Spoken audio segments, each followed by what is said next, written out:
All right, go ahead. Good morning, everybody. Dan Bates, President and CEO, Greater Hamilton Chamber of Commerce, and we're thrilled to have you join us on this snowy day. Thanks to technology, it doesn't really impact our operation. So if you're trying to get into the Zoom, if we don't know who you are, we are blocking you. So I apologize for any of you who are trying to join on an iPhone or something and don't have a name in front of us. So you will not be able to get in. We are very excited today to have our guest presenter, who I will tell you a little bit about in just a minute. But we are on Zoom. If you want to ask questions during the Zoom call, you can just ask the presenter, or you can always put that in the chat box or whatever. We are also on Facebook Live. So if you're on Facebook Live, you're going to have to type in your question and Tiffany will repeat it to the presenter. So everybody gets to participate. So once again, I'm Dan Bates with the Greater Hamilton Chamber of Commerce. We are thrilled you could join us. We are extremely excited today to have Pandy Pridemore, who will be presenting. She'll introduce herself in just a minute, but if you don't know Pandy, Pandy is everything you need to know about HR and more. So if you want to hear everything that you need to know, everything that is mandated and everything you're responsible for, Pandy is your expert. She is also one of the most recent chamber benefits on our website. So at some point during this, I'm sure we'll tell you a little bit more about that. So you know who I am. Let's find out who all of you are. Laura.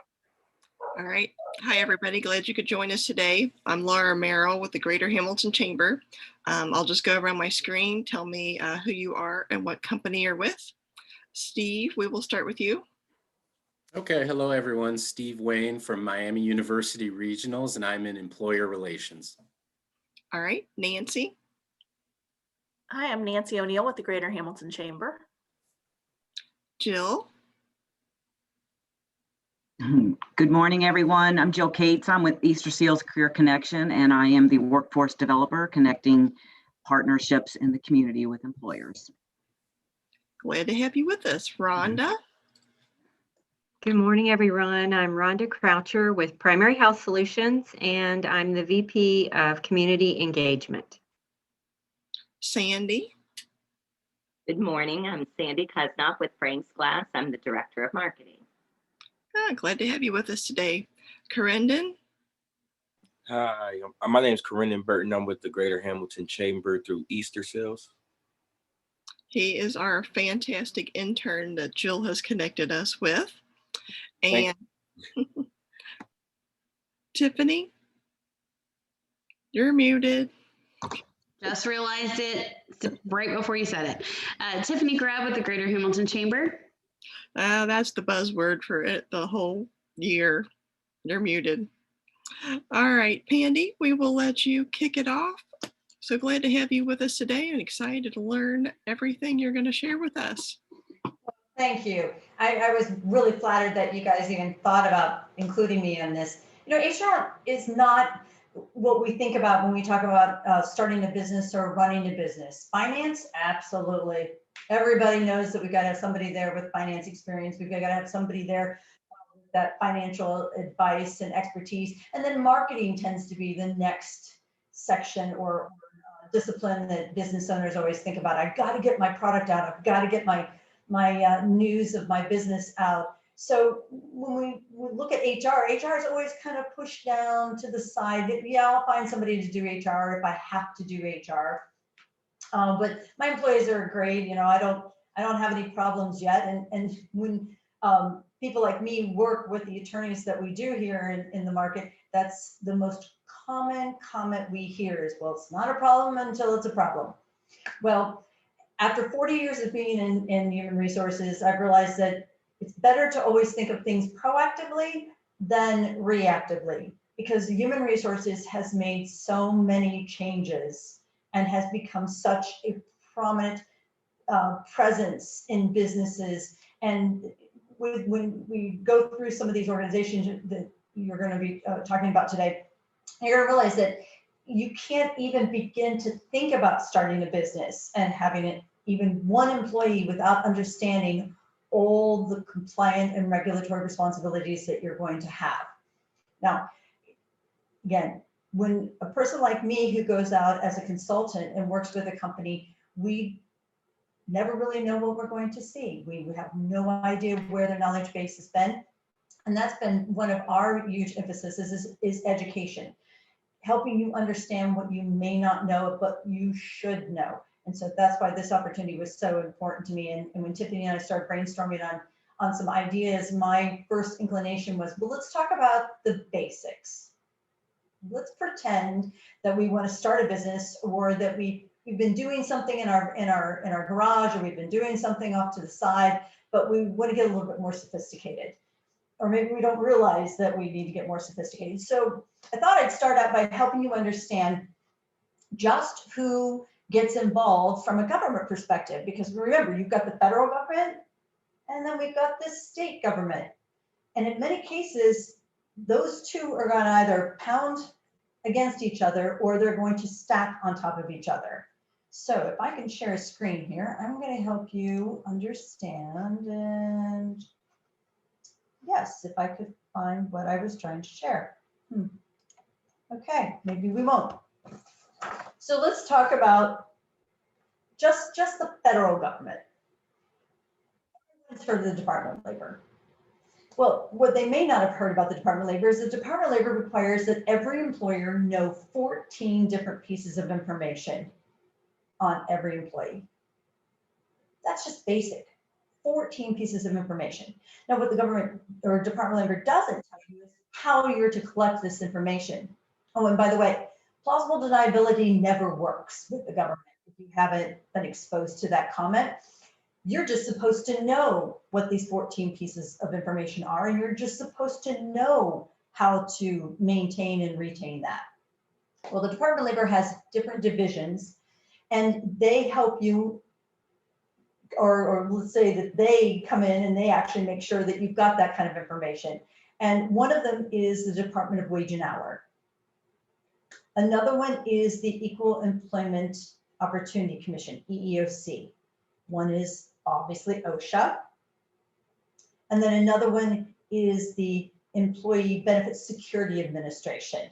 Those are the big divisions of the Department of Labor.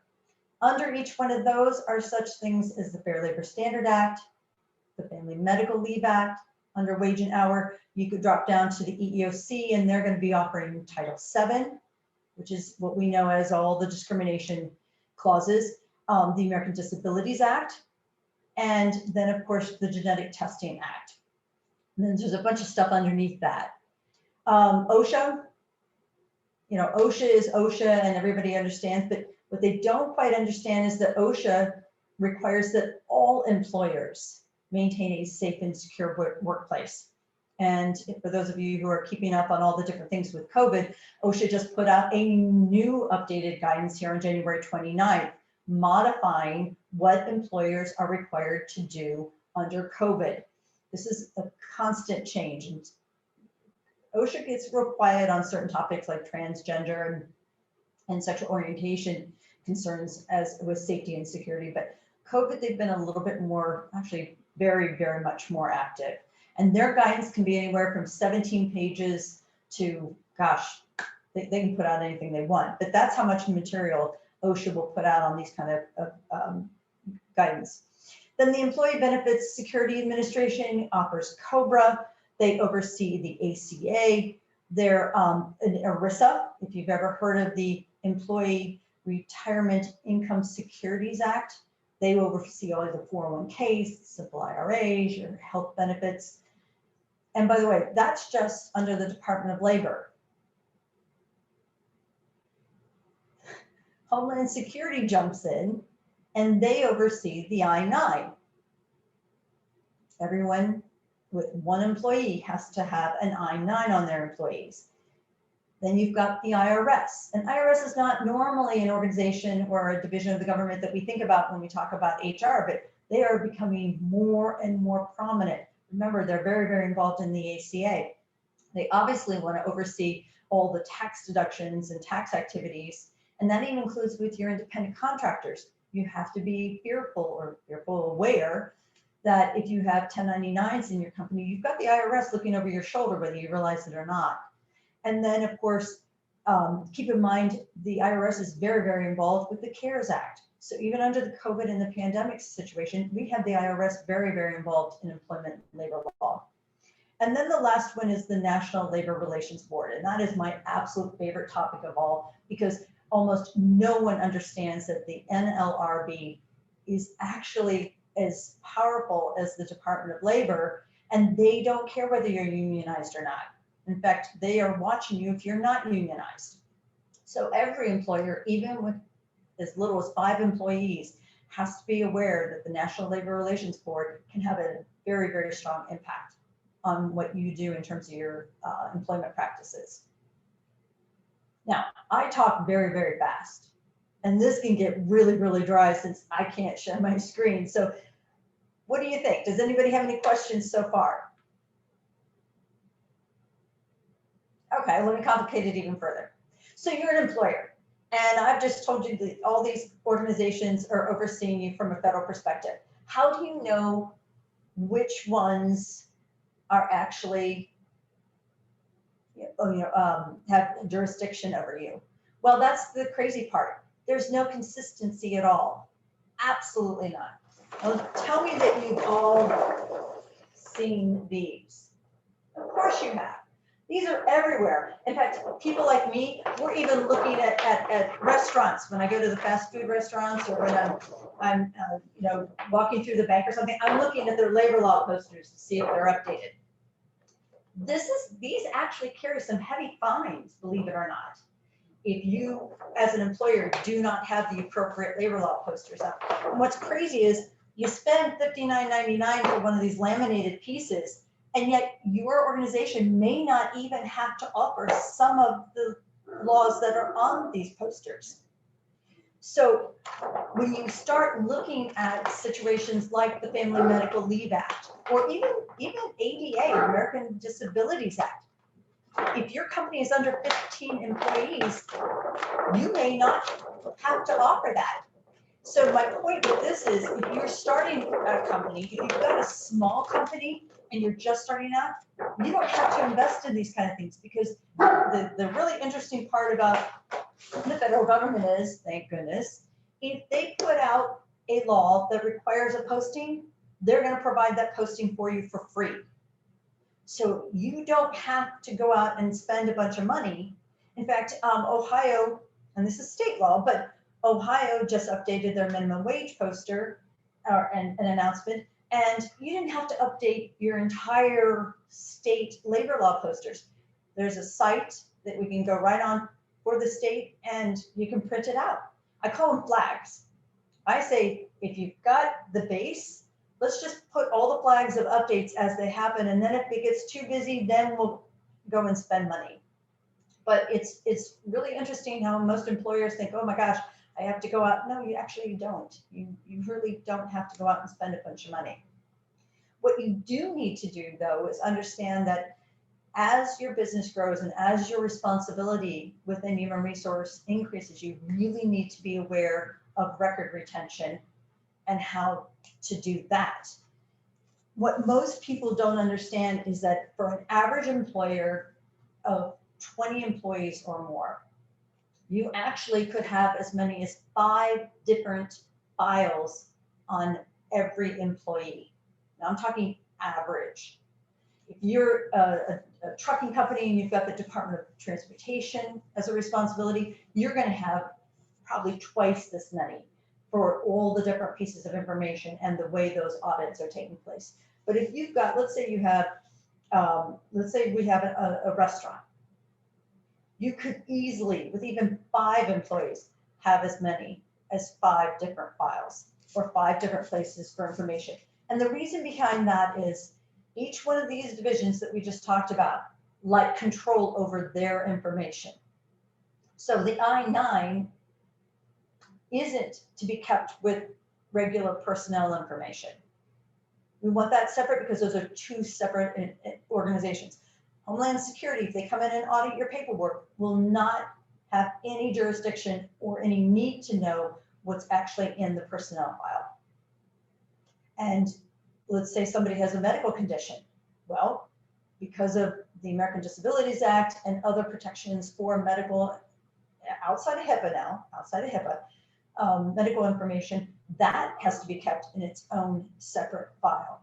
So already you've got 3 files: medical, your personnel file, and a place for your I-9.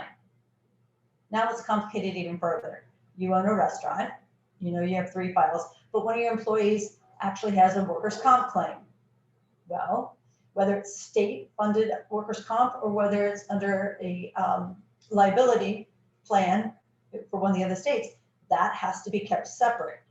So now you've got medical, personnel, I-9, and workers' comp.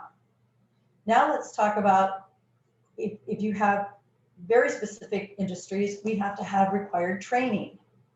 Training is not confidential information. In fact, in many cases, especially my pharmaceutical companies, other organizations will come in and audit those training files to make sure the individuals working on that particular job or on that particular project have been properly trained and have the education and expertise. Well, these 4 files are all kept in a locked, secured area, but the training file doesn't have to be. And I always encourage my clients, if you've got training files, put those out where the employees can do their own maintenance of that file, and they can keep track of their certifications. They can keep track of where they are, and teams can get together and work within those training files. So there's 5 files, basic files for almost any employer. And very truthfully, these organizations, if they come in with their little subpoenas and their letters, they should only be looking at the information that is pertinent to them. Any questions? Oh gosh, guys. Okay, let's rewind. This is not meant to be a lecture. I do not like lectures. In fact, I don't even participate in lectures. I only want to be in conversations. So it's very, very important to me that I am providing information that you need, want, and can use. So please jump in. Let me know if there's something that you want to hear, there's something that you want to know about. Hey, Pandy, I know like at the chamber, we've received emails that say, you know, like, here's information, like it's, you know, this much money to pay to get these posters and things. Where do businesses go to get the posters that they don't need to pay for? Because everything should be free. You should never have to pay for any of that information. You are absolutely right. For the federal posters, you go to e-laws. In fact, I just printed that out. And if you want to give us some of this information later, we can yeah, let me do that. Let me do that. I'll be more than happy to do that. Absolutely. And again, let's go back to the pandemic, because every single employee, employer had to post the employee rights poster. Now, we were fortunate enough that that kind of got thrown out, and we really couldn't miss that. But as updates occur, we're hoping to keep giving as many of those through the members' benefits, and we'll make sure that you get that information and the posters available to you. Again, if it's free, you should not be paying for it. You don't panic over that kind of stuff. Let's go back to record retention. Under the pandemic, that put all new requirements of collection of data and documents. And remember, anything through the pandemic that involved the CARES Act has to be maintained for 4 years. So I was telling my clients, start another whole drawer or grab a shelf in the filing cabinet and put everything related to the CARES Act, the PPP, the FFCRA, anything having to do with that over into its own separate area. So that literally could have meant that you created another 2 or 3 files that you would have to maintain. And again, that's stuff that maybe the IRS will look at, that's stuff that the EEOC may be looking at in regards to retaliation claims, discrimination claims, anything having to do with why you terminated somebody, why you approved FFCRA, why you didn't approve the Emergency Family Medical Leave Act. You know, that's all stuff that's a whole separate conversation from your normal activities.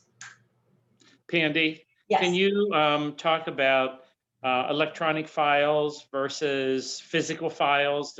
Can electronic files replace, or do people still have to keep those folders? You know what, even Homeland Security has approved electronic I-9s, but that's the document that I get the most violations on, and I see the biggest issues. A lot of in fact, almost all the payroll services now, Paycor, ADP, Paychecks, they offer online onboarding. They encourage you to have the W-4s, the non-competes, the I-9, everything filled out online. That's fine till you hit that I-9, and the I-9 specifically says in the instructions that electronic signatures are not accepted. So you have to pull that I-9 off your electronic storage of the payroll system or wherever you're having them fill it out. They have to put an actual signature on there and an actual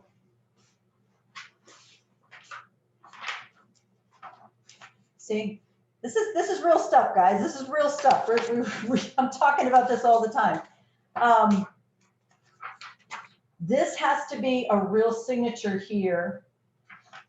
And more importantly, on page 2, this all has to be a real signature here, because it flat out says, I attest under penalty of perjury that I have examined the documents presented by the above named employee. You have to sign that actual signature here. Now, once it's been done, if you can scan this back in and be able to produce a well visualized and a well printed I-9, you're totally okay with that. So electronic is good for W-4s, it's good for applications, it's good for resumes, disciplinary actions, even workers' comp stuff, because again, you don't have a lot of main signatures except for those W-4s. But the I-9 is the one that is the most critical. Here's my catch too. I really, really caution. If you're going to keep and maintain HR files and all this documentation, you still want to keep it separate. So you don't want to take one one file and slam everything in there, because again, if you provide access to that electronic file, you may be providing information to people who don't have a need to know such things as medical information or workers' comp information. So keep them all separate. So if you have one file, have 5 files underneath that one file. And the other issue is to make sure that your IT department is making it so that nobody can hack into there. Because more often than not, I walk in and the HR person says, oh yeah, I've got everything electronic. I go, great, who has access to that? Well, and then I find out employees, some of the directors or VPs can actually work up into that file. That stuff is meant to be separate, confidential, and secure. And that means you might have to do a little extra work before you start putting stuff in there. Pandy, can you also talk a little bit about, with HR, I know I've said this, we've talked about this. Ignorance is not an excuse. You're supposed to know all this stuff or somehow be compliant. Can you talk a little bit about what can be the result of when you're not compliant? I mean, this is serious stuff, so. Well, it's serious because it not only, I mean, like we can put a monetary, seriously, we can put a monetary risk to every single piece of paper that's not completed correctly. Okay, I mean, this stuff ranges, I believe, last I heard, it was either $125 or $150 per violation. But you get into a wage and hour complication where you've taken an individual and you've decided, oh, I'm just going to pay him by a 1099 because I just don't want the complication of having to offer benefits, or that individual wants to be at his own business and wants to be I-9. Oh my gosh, I'm telling you, I've seen a company go out of business because of payroll issues and payroll violations. Because think about it, you don't pay somebody correctly, or you make that kind of a mistake of misclassification under the Fair Labor Standard Act, and you're going to have ERISA after you because They probably, most likely, were eligible for a 401k or a simple IRA, were not enrolled in it. So you have actuaries coming in and saying, well, if they had been, this is what they would have gotten, and you have to write a check for that. You've got workers' comp who comes back and says, oh, well, you need to back pay all the workers' comp. You've got health benefits that you might have to end up going back on. You've got all the taxes that you should have paid as employer taxes. You've got all the fines. This business went out. I am telling you, it was hundreds of thousands of dollars, and that's pennies on the dollar, because they just, and this was, I think they had almost 40 people that they had out on teams subcontracting, and not a one of them were generating funds from any other source. They were all dependent on that employer for their revenue. They could not control it. I mean, it just, the checklist was boom, boom, boom. It was just awful, awful, awful. And it was their accountant who called me in, and I was there maybe 5 seconds, and I called in an attorney with me. So no, complications can get dreadful. But let's go beyond money. Everybody knows that your culture is many reasons why you end up with customers. It's many reasons why you end up with employees. Your culture, and if you damage your culture because you're allowing harassment, or if you're allowing discrimination, or you're allowing these very, very inexcusable things come into your company, it's just devastating. And people work too hard to start companies and get companies going, and then to have something small like a bully destroy your culture or destroy how you approach your decisions in the business, it's just not, it's not right. So there are all sorts of ways where you can pay a very hefty price or expense, and it's just, it can be very, very preventable, very preventable. When I talk about the foundations of an HR office, one of the most important parts of a foundation is continuing education. And I talked to so many HR people. In fact, a company called me the other day and said, well, my HR person is retiring. I was hoping you could come in and just tell me, you know, what we might need, because I'm not sure I need 40 hours of an HR person.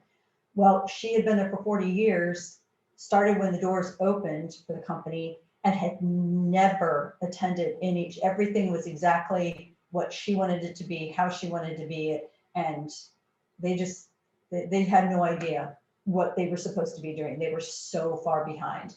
And the company has over 50 employees. So literally it's a rebuild, a complete rebuild. And it didn't have to be, doesn't have to be. There's so many different opportunities to get information. And right now is not the time to be making these kind of mistakes, because government is ramping up. They are hiring more people to come out and do audits and look at every aspect. And you don't get the ability to look at them and say, well, I had no idea. Because to Dan's point, there's plausible deniability does not work. You are just supposed to know this. Okay, come on, I got some blank faces. Sandy, I'm gonna pick on you. What did you want to hear? What do you want to know when you came on today?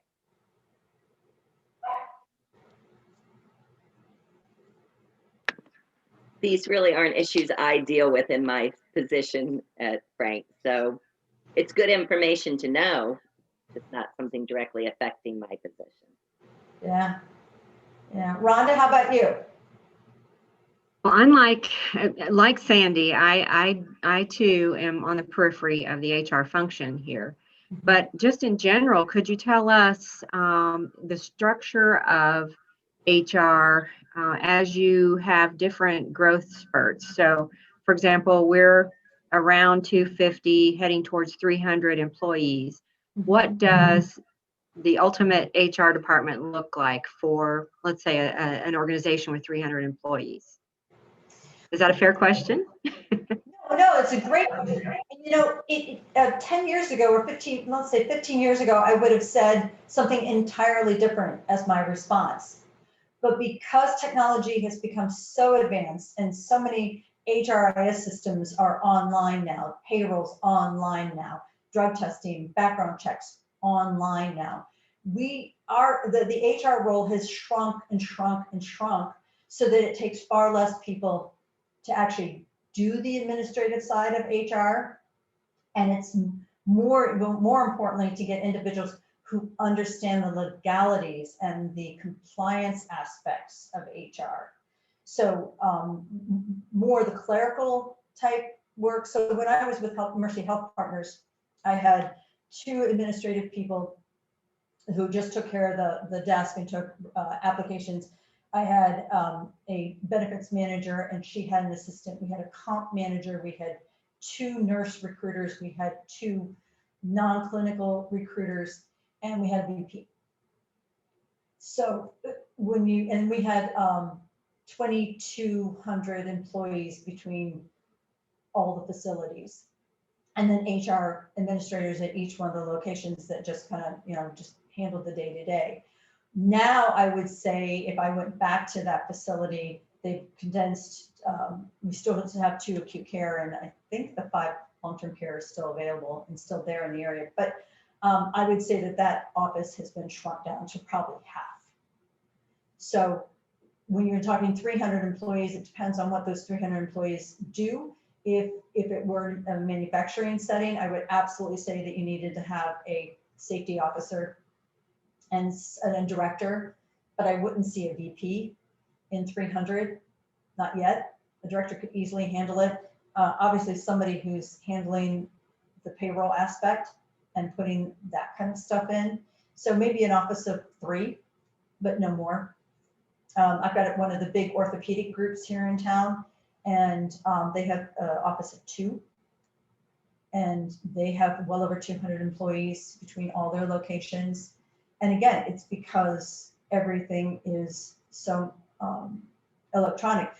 I will say too, that as HR people, or if you're anywhere close to HR, you have to be training your supervisors and your frontline team leads and managers, because in many cases, they will know more about the HR activities and the needs for HR than you will. They're hearing the conversations. They see what's going on. They know what's actually impacting the employees, and they should be partnering with you. So you need to be passing some of your HR knowledge and your HR training down to those individuals, because they're actually executing more of the HR role that some of us were doing 30 years ago. And they don't really understand that as being their role, but it really is. I hope that's what you were looking for. Yes, thank you very much. Our company has grown tremendously in the last 5 years, and we've had to reinvent ourselves in several ways in terms of our structure. Yeah. And so, hearing that about our HR, it validates some of the thoughts that we were having. We do have a very small department, and like you said, are automating more and more. So that's very, very helpful. Thank you. Well, and one of the biggest things too that I find is that companies will instantly go towards a recruiter and hire somebody to do nothing but just, especially the manufacturing firms and the smaller companies, let's say up to 100, 150, that are having such a high turnover and can't seem to keep. They have a recruiter and they think that recruiter is their HR person, and recruiting and HR are not the same role in any way, shape, or form. Now, that if it's an HR person who's grounded in compliance and regulatory and they do recruiting as a part of their function, great. But it's a grave mistake to take somebody who's great at recruiting and talent management and expect them to know the aspects and regulatory perspective of the HR role, because most don't understand how complicated that is and they don't enjoy it. They want to be social, they want to be into the people, they want to do all this. And over here, this is so cut and dry, black and white. This is no nonsense. And so that's probably the biggest mistake I see with companies, is that they assume that recruiting, and quite frankly, if you really get down to it, there's probably about 5 or 6 disciplines within HR.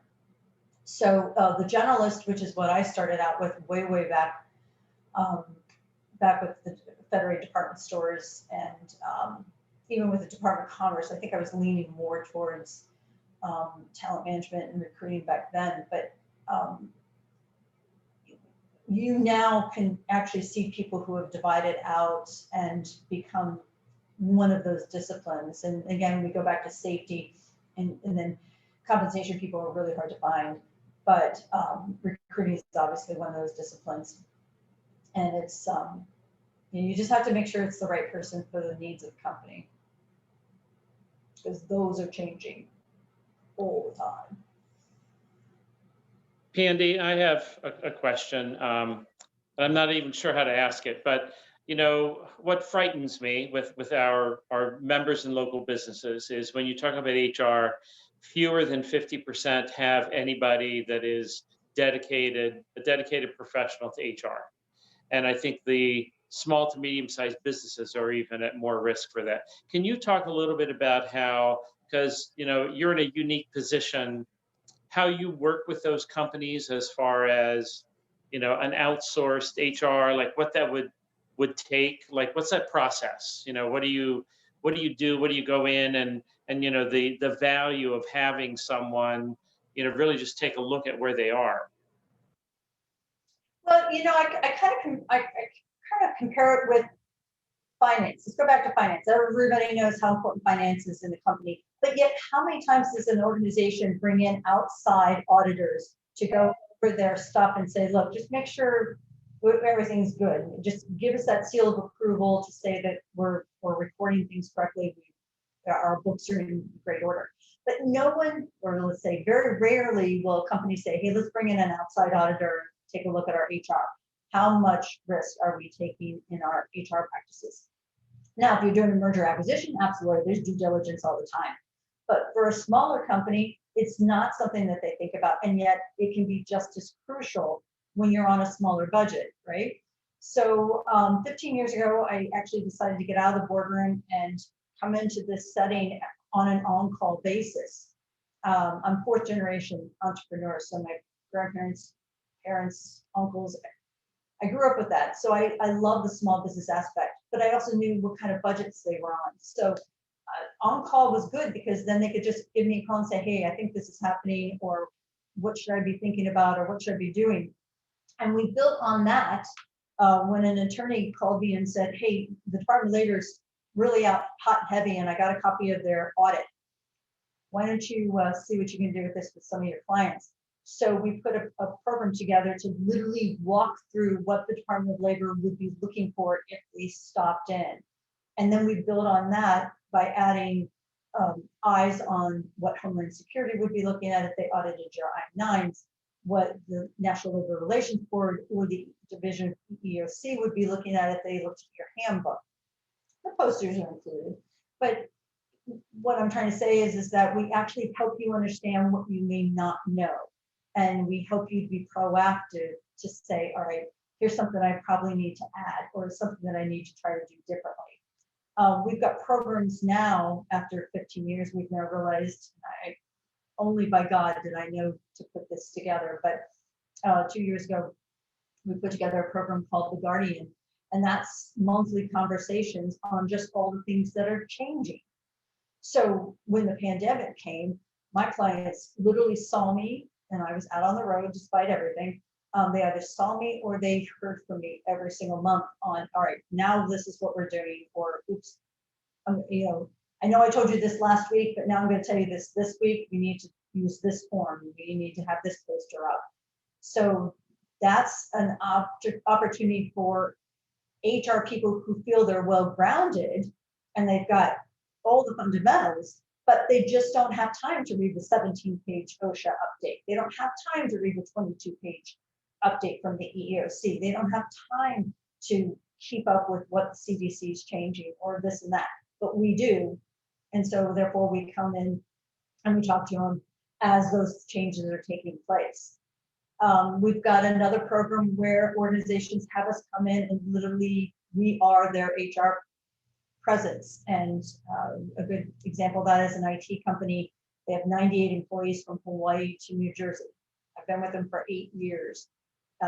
They don't have nearly enough demand on the human resource activity or our presence. And everything is, I mean, we're all emailing, and I've got an email on their site, and I put stuff on their intranet so that they have access, like the federal labor law posters. And it just works. So I don't know that there's anything that I say we can't do for an organization. One of the things we did 3 years ago is start the HR Academy. Again, because we realized that people didn't know what they didn't know, but there were other individuals who really just kind of wanted to work through scenarios or work through situations. So those are monthly conversations where we talk about, well, the last month it was on internal investigations, where we literally watch through what's a complaint process look like? What does, what kind of questions should be asking? Who should be on that team? What do you do with that information? What's confidential, what's not confidential? And I have found that extremely rewarding because the participants get to talk with each other, and they get to compare notes, and they get to compare scenarios, and they actually realize that they're not alone, and that they learn from each other. So that's been extremely rewarding. But as the member benefit program, I really felt that it would be advantageous to be able to make known that we're here for you, and we understand. There's nothing you can tell me that I haven't already heard, seen, or stepped in. And if you do, then I will find some way to thank you, because you just made me better. But people are people. I mean, it is what it is, and the government is not going to always side on your behalf as employers. Although DeWine just made things a whole lot easier with his changes to the civil rights law here in Ohio at the beginning of the year. I had just gotten off a webinar with 3 attorneys here before this presentation. We were talking about, should we be giving a presentation on what impact that's going to have on employers, and yet it's so high level, it's not something you would be dealing with on a regular basis. So that's the kind of stuff that we keep up on, and we make sure that our clients are aware of it when the need arises.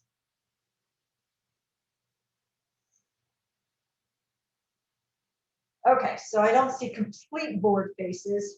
Jill, you've been in one of my presentations before. Which are you talking about? One of your presentations? Yeah, I recognize your face.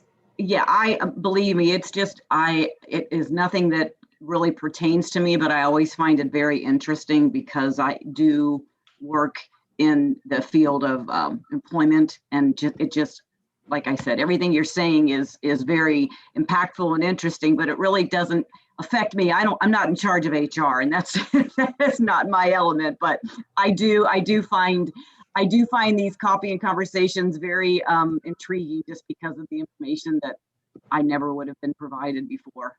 I didn't get to. Good. So, thank you. Fallen asleep on me yet, so I'm not. I'm not. Stephen, what am I missing? What have I not mentioned that you would feel would be important for the group? Well, I think, just the concept of, all businesses, even if they have QuickBooks, they still have an accountant, and I don't see that same attention to HR, which concerns me. I know there's a lot of small businesses that somebody that is also doing, their QuickBooks is also doing their HR, or it's, the guy who started the business, his wife, or something. And I just, when I talk to local businesses and I find out that so many of them, it really is an afterthought, and they just don't realize all the pieces that they're responsible for, and it scares me. So I'm actually going to give you an opportunity here to do a commercial, because the Chamber believes, that HR is such a critically important piece of your business, for culture, and also for the safety and protection of your business. That we do have a member benefit now with Pandy. that we strongly believe in. And if Pandy, you referred to it a little bit, but you want to just talk about how the chamber is working with you, because like I said, businesses have an accountant even though they do their own finances. Somebody that's an expert to say, this is what you missed, this is what you didn't take advantage of, that type of thing.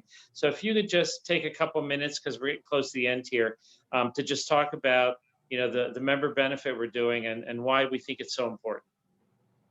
Well, to Dan's point, and I'm so honored to be able to do this too, because we understand that every office is going to be different, and every company is going to approach these kind of budgetary considerations differently. So we started with thinking, all right, what if we just offer our members the opportunity to understand a little bit more about how fast HR is changing and what kind of impact even all these changes can have on them. So the Guardian program, again, is that monthly or weekly conversation as we move through all the different things that are changing. And very truly, with the new administration, we have already seen some major changes of reversal of things that are going to have immediate impacts on companies, whether they realize it or not. And we haven't even started yet. We've got 4 years of this. So that's a wonderful program for a group, again, that may have HR that feels that they're solid, they feel everything's good, and that they have the knowledge that they need. But she really doesn't want to have to go through and read all these updates or be watching for emails and different signals from individuals saying, oh, by the way, you have to do this rather than that. The other opportunity is then the Alliance program, which is a little bit more, it just builds on the Guardian, but it gives you the opportunity to say, okay, I want to know what's going on. I want somebody to think for me and tell me what my options are. But what if I have that problem in the middle of the night where I've got to fight in the parking lot? Or what do I do if I've got to have, I got to reduce my staff by 2 or 3 people? And, how do I go about that? I had picked up a new client the other day who participated in one of my conversations. And he all of a sudden called me and said, you know what, I never thought I would end up with a harassment case. And I've been in my role for 10 years. He said, I have no idea where to begin. So anything can happen. And the Alliance program actually gives you the opportunity to pick up 12 hours of consulting on top of the Guardian program. And you've got us in your back pocket. We'll be there. We'll provide you with the forms, provide you with all the materials that you need, as well as the support of having us right there with you. So many companies are going virtual. And when you think about what Paycor and ADP and Paychex and some of the other services that are available have the call centers, well, Dan knows me so well. I'm not a call center. I will talk and pick up the phone and do that if that's what you want me to do. But I would much rather be there with you and support you as an actual individual and a part of your team when you need me, as you need me. So this is not just another Zoom meeting. This is not another phone call. This is us working together. And some companies are going to love that. Some companies aren't. And if they want to just do the Zoom, that's great. But then my services probably won't be any different than what they have available through their payroll company. And you need to get the value out of what you're spending. And that's why we're constantly asking, what do you need? What's missing in your aspect, or your role, or what you have available? Because that's where we want to be, is actually relevant and providing you the services that you need to do your job so that you're more successful. All regulatory compliance though. Don't ask me to do a organizational development or a diversity and inclusion speech. I got much better people who would do that. Much better people. Give me that fight in the parking lot. Give me that bully. Give me that stuff. Well, this was wonderful. Dan, thank you so much for giving me this opportunity. Well, we are thrilled, and I hope that everybody, I'm sure you agree with me that this is incredible information that a lot of times we just don't think about. And I've known Pandy now for 5 years, actually about 5 years. and have attended many, many, many of her seminars.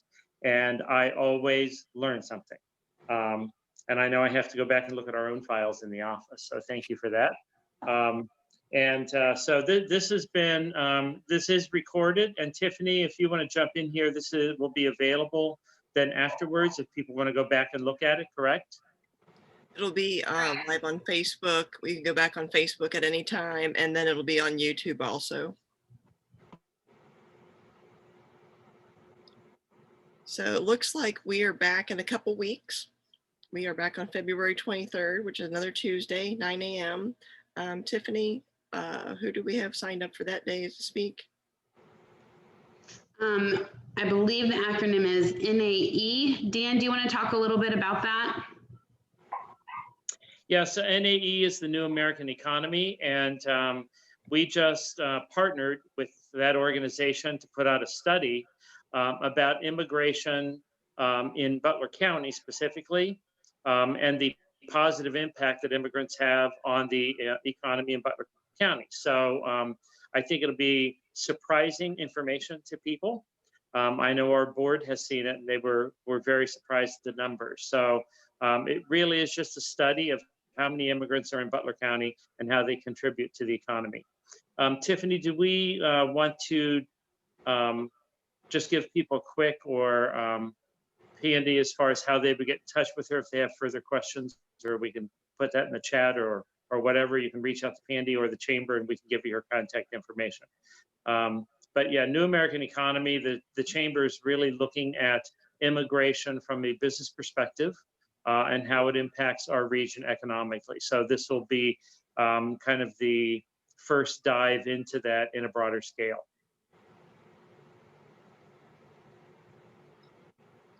That sounds awesome. So we will be back in a couple weeks. So we look forward to seeing all of you. If you need anything, Pandy, if you get us your info, we will put that out on Facebook, and then we will also email it to everyone that was on the virtual today. Wonderful. Thank you. No problem. We're so glad to have you. So we will see you all soon.